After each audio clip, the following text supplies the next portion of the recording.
வணக்கங்க. நான் பெங்களூர்லேருந்து கண்ணன். இப்போது ஒரு ஜாதகத்துக்கு எப்படி பலன் சொல்கிறதுன்னு பார்க்கலாம்.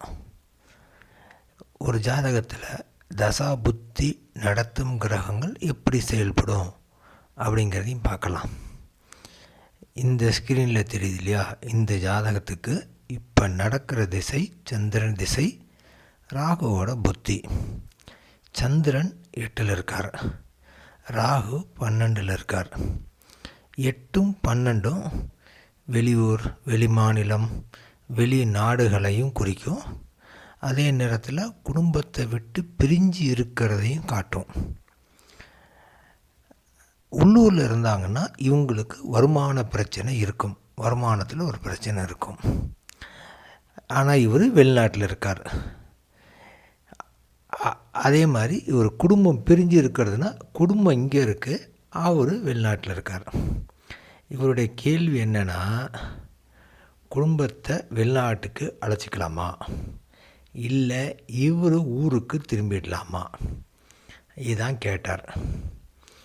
ஐயா, உங்களுக்கு 8ஆம் இடம் நல்லா வேலை செய்யுது. சந்திரன் போய் 8ல் உட்கார்ந்துருக்கு.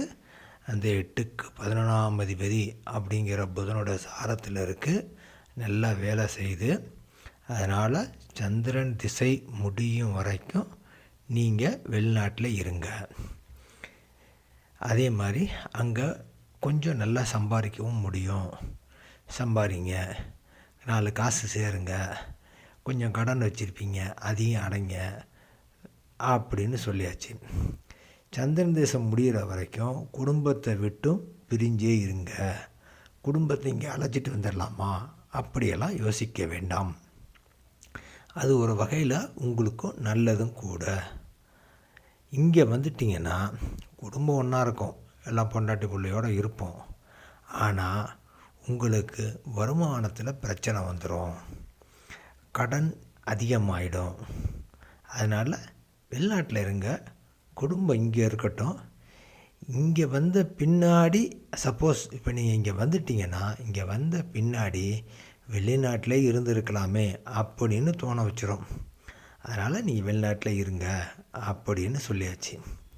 இப்படி தாங்க ஒருத்தர் ஜாதகம் பார்க்க வந்தால் அவருக்கு என்ன நடக்குது, அவருக்கு என்ன வேணும் அப்படிங்கிறத அவரோட திசா புத்தி வச்சு அவர்கிட்ட கேட்காமலே உங்களுக்கு இதான், உங்களுக்கு இப்படி தான், இதான் உங்களுக்கு நீங்கள் கேட்கணும் அப்படின்னு பலன் சொல்லலாங்க. நன்றி, வணக்கங்க.